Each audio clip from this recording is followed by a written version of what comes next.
vaksin kan juga dikirim ke email juga dokumennya. Itu sih. Oke, itu aja dulu. Nanti kalau ada beberapa permasalahan yang kami mungkin tadi kelupaan belum menginformasikan, bisa kami tambahkan kembali dan kami juga akan bahas di Slido ya untuk permasalahannya. Kemudian lanjut ke verifikasi ya. Kalau verifikasi ya. Nanti dari aku aja, nanti Mas tambahin ya. Oke. Oke, aku izin pinjam usernya. Oke. Nah, verifikasi ini tadi kan ada teman-teman yang disetting sebagai verifikator dan ada yang disetting sebagai approval ya. Nah, untuk teman-teman yang disetting sebagai verifikator, itu menunya akan muncul di layanan peremajaan data di inbox usul. Ya, nanti akan muncul seperti ini ya. Yang muncul di sini nanti disesuaikan dengan UNOR verifikatornya. Kalau misalnya memang hanya diizinkan untuk memverifikasi satu unit kerja atau unit verifikator saja, itu berarti yang muncul hanya di unit verifikator tersebut ya Mas Daus ya? Ya, betul. Tapi kalau misalnya Bapak Ibu kondisinya di Biro Kepegawaian dan diberi hak akses satu, maka akan muncul semua unit verifikatornya ya. Nah, di sini kita bisa lihat tadi mungkin saya sekedar menyampaikan untuk yang SKP, untuk Bapak Ibu yang sudah bekerja mungkin lebih dari 10 tahun gitu ya, SKP-nya mungkin ada 10 yang di riwayat, cukup update yang 2 saja ya. Karena kalau Bapak Ibu mengupdate banyak nanti kasihan teman-teman verifikatornya ya Mas ya. Dan memang juga sudah di blog juga ya di sana. Ya. Tapi kalau untuk yang CPNS atau yang yang PNS yang baru setahun ya cuma satu aja ya SKP. Iya, cuma satu aja. Nah, ini akan muncul per jenis riwayatnya. Saya coba yang riwayat jabatan ya. Di sini statusnya masih input berkas. Kita klik edit. Coba yang riwayat golongan dulu Mbak Ika, maaf. Oh, golongan dulu ya? Golongan dulu. Tadi ada beberapa informasi di golongan yang nanti coba. Oke. Ya, di golongan ini jadi fungsi dari verifikator ini adalah hanya melakukan pengecekan ya Mbak Ika ya, Mbak Aya, melakukan pengecekan dan jika perlu kalau misalkan ada data yang tidak sesuai baik dokumen maupun datanya itu bisa dilakukan perbaikan.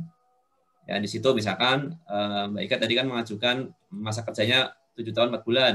Tapi salah harusnya 7 tahun 5 bulan misalkan. Tinggal diganti aja jadi 5 bulan, kemudian kita klik tombol simpan. Di sini. Ya, gitu. Kalau sudah, cek juga data pendukung. Data pendukungnya yang diupload di sini seperti apa, ini bisa diputar-putar ya kalau misalkan ada yang uploadnya miring-miring, kepalanya nggak tengeng gitu ya, bisa diputar-putar. Nanti kita tambahin juga untuk zoom in, zoom out ya. Kalau datanya kecil nggak bisa kebaca. Ini masih belum ya zoom in, zoom out-nya. Kemudian ada juga satu lagi yaitu data riwayat sebelah kanannya itu. Nah ini bukan itu sebelumnya Kak, maaf. Sebelumnya di tab terakhir, nah itu. Ini belum muncul ya. Oke, nanti kita cek. Ini tab ini adalah nanti akan muncul data riwayat existing ya yang ada di data kita. Jadi ini sebagai data pembanding, sebagai semacam kayak kalau tadi Mbak Ika coba lihat ke di data itu kan mengajukan golongan berapa tadi? 3C gitu ya. Jadi di data riwayat itu, riwayat data ini nanti akan muncul semua data riwayat kita dari 3C dari misalkan 3A ke 3C gitu ya. Nanti 3C-nya itu juga bisa dicek detailnya gitu. 3C-nya ini oh ternyata data yang ada ini data aslinya gitu ya, gampangnya. Itu ternyata masa kerjanya itu 7 tahun 4 bulan. Dan di situ di edit datanya itu ternyata yang Mbak Ika ajukan 7 tahun 5 bulan. Jadi ada perbaikan di bulannya itu ya, 5 bulan itu. Oh, berarti ada perbaikan situ. Jadi Bapak Ibu bisa membandingkan data yang existing yang ada di riwayat dengan data pengajuannya gitu. Kalau penambahan, coba ke data Ika. Kalau penambahan berarti kan nanti di data ini misalkan Mbak Ika datanya 3D misalnya. 3D. Yang diajukan 3D. Ternyata di data riwayatnya itu baru terakhir 3C gitu ya.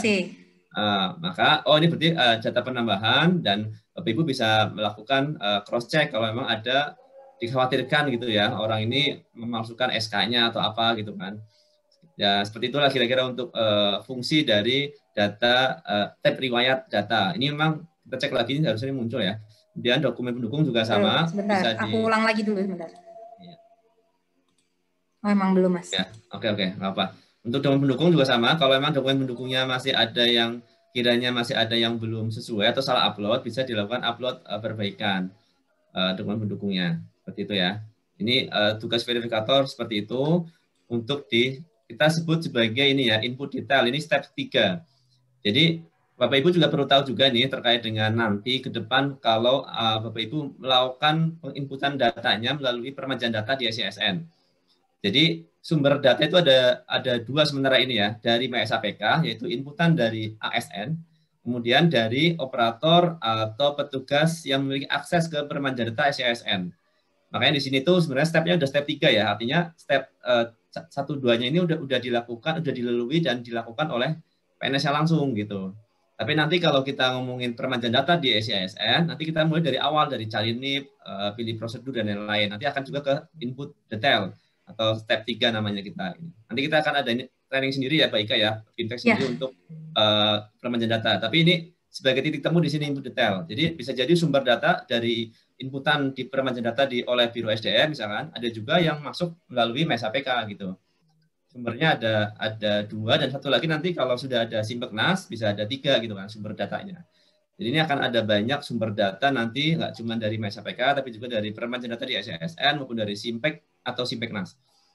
Kemudian kalau ini hanya informasi aja ya biar Bapak Ibu paham terkait dengan sumber data.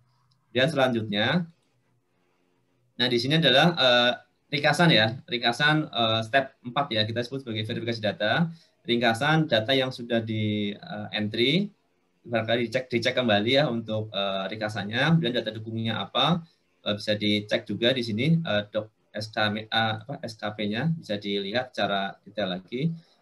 Ini hanya fungsi pengecekan aja ya, secara verifikasi.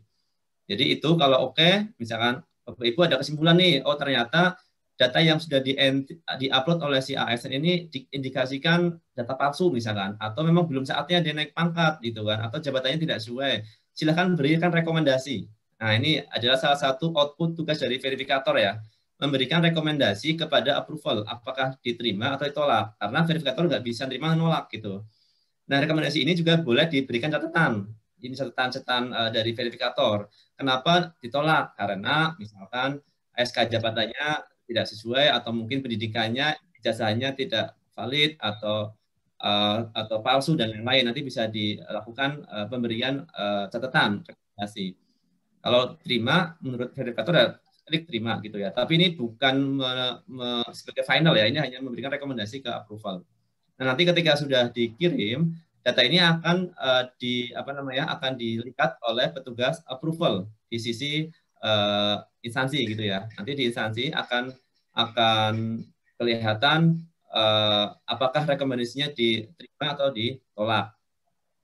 Nah, untuk yang untuk yang tadi ulangi Kak, untuk yang approval ini adanya nah ini Bapak Ibu mungkin ada yang nanya ya, kok double-double gitu kan menunya gitu, ada menu permajaan datanya banyak. Nah, itu sebenarnya bukan double, tapi memang kebetulan ini punya role banyak ya. Yang pertama itu di atas sendiri itu kalau Mbak Ika coba lihat itu ini adalah role yang diberikan untuk verifikator ya. Ya. Role verifikator, kalau hanya punya satu role verifikator hanya muncul satu menu gitu ya. Tapi kalau punya role verifikator dan juga approval nanti akan muncul 2 menu. Yang bawah itu role approval ya, yang ada tekan usul. Nah ini tekan usul adalah untuk melakukan approval di sini untuk yang role approval di permajaan data. Oke. Untuk yang tekan usul memang ini masih belum detail, nanti kita akan detailkan kembali formnya. Dan nanti kita mungkin akan lebih ini lagi, akan ada feedback lagi ke depan, seminggu lagi mungkin untuk membahas lebih dalam terkait approval. Mungkin boleh di ini Kak, approval tadi kira-kira nanti jadi golongan, nanti untuk detail ini akan kita lengkapi lagi, ini masih belum lengkap ya. Jadi nanti Bapak Ibu di role approval ini bisa melihat dokumen yang telah diunggah kayak tadi, dan juga rekomendasi ya dari sisi verifikator. Ya. Rekomendasi. Jadi dan juga nanti bisa mau filter. Kalau misalkan yang aku mau approve yang misalkan atau mengecekkan yang tolak aja misalkan bisa kita filter oleh approval. Jadi approval akan terbantu ini ya rekomendasi dari sisi verifikator. Jadi tidak ngecek dari awal lagi tapi bisa langsung melihat saran ya atau rekomendasi dari petugas verifikator. Mungkin itu sih poinnya di sisi verifikator. Kemudian di sisi approval nanti dia bisa memberikan apa namanya, putusan akhir gitu ya, apakah ditolak atau diterima. Kalau dari verifikator memberikan rekomendasi diterima, nanti kalau menurut approval ini, oh enggak, ini harus ditolak, ya tinggal tolak aja gitu kan. Nah kalau tolak nanti ini bisa dilakukan. Misalkan contohnya kalau tolak ini ada pilihan ya, setuju atau tolak. Nanti kalau tolak bisa dimasukkan juga alasan tolaknya kenapa dan catatannya apa gitu. Catatan tambahan dari tolak. Kalau setuju nanti bisa ditambahkan atau dimasukkan password kita. Jadi ini sebagai approval itu tidak hanya klik tombol tapi juga harus memasukkan password kita sendiri. Ya, jangan sampai ada orang atau orang iseng gitu ya, misalkan kita lagi ke toilet, tiba-tiba ada orang pakai laptop kita, habis itu dia langsung masuk. Nah, dia mau approve, nggak bisa, harus ada password yang dimasukkan gitu. Ya, seperti itu. Nanti untuk yang ini kita akan coba bimtek lagi karena ini fiturnya belum semuanya selesai untuk yang approval, tapi untuk verifikator tadi juga ada beberapa catatan ya, tadi semacam seperti view apa namanya, view riwayat juga masih ada yang belum muncul tadi ya, nanti kita cek lagi. Nah, itu beberapa hal terkait dari fungsi verifikator dan approval. Nanti untuk buku petunjuk dan lain-lain akan kita sampaikan kemudian. Ya, nanti juga ini untuk yang sisi versi production-nya, nunggu dari kami dulu ya, Bapak dari kami. Kalau memang sudah kita deploy ke production, akan kami informasikan perbaikannya gitu. Nanti mudah-mudahan nggak dalam waktu lama ya, tapi dalam waktu beberapa hari ke depan bisa kita sampaikan apakah untuk verifikasi sudah bisa dilakukan atau belum, seperti itu. Tapi per hari ini kita masih review dulu nanti malam ya Mbak Ika ya, untuk finalisasinya, agar tidak ada kesalahan atau tidak ada setelah diverifikasi ada data yang tidak masuk atau apa gitu. Itu memastikan itu aja sih sebenarnya. Mungkin itu, baik ya, ada tambahan lagi Mbak ya? Mungkin Mbak ya bisa masih pegang loginnya Mas Daus. Ini di sini status sudah berubah nih, jadi berkas terverifikasi ya, berkas disimpan terverifikasi. Kita cek di My SAPK-nya Mas Daus ya. Itu loginnya Mbak Ika itu yang tadi? Iya, yang ini. Yang tadi punya Ika itu. Oh, punya aku ya? Oh iya. Oke. Berarti bisa dilihat di histori pengajuan ya. Nah, ini. Nah, di sini juga sudah muncul nih terverifikasi di instansi ya. Jadi secara real time kalau nanti sudah berjalan proses verifikasinya, para PNS juga sudah bisa melihat nih hasil dari inputannya itu sudah prosesnya sampai mana, terverifikasi kah, belum diverifikasi kah, atau sudah disetujui gitu. Karena ini kan golongan ke BKN ya Mbak ya, jadi dia terverifikasi di instansi. Kalau misalnya kayak yang selain golongan pendidikan sama PMK, dia nanti kalau sudah di approval statusnya approval di instansi. Di instansi. Ya. Kalau golongan nanti ada approval di instansi, ada approval di BKN. Ya, seperti itu. Jadi stepnya masih ke step BKN. Jadi minggu depan kita akan coba bimtek lagi untuk petugas approval ya. Jadi mungkin ini aja apa namanya, kita bertahap ya untuk fiturnya, baru yang verifikasi dulu minggu ini, nanti minggu depan kita akan bimtek lagi untuk yang approval. Sebenarnya nggak sulit ya, tadi hanya itu aja, hanya beberapa view aja yang nanti akan kita sempurnakan ya, biar lebih informatif pelaksanaannya, implementasi untuk para petugas approval maupun verifikator. Jika telah di-approve dari approval, nanti kalau untuk kayak riwayat jabatan atau yang kemenangan instansi, itu bisa langsung kelihatan ya di MySAPK. Seperti itu. Mungkin itu untuk terkait dengan verifikasi. Nanti juga informasi juga terkait dengan aplikasi MySAPK Android juga sedang ongoing ya. Mudah-mudahan dalam waktu dekat juga bisa rilis versi Android-nya.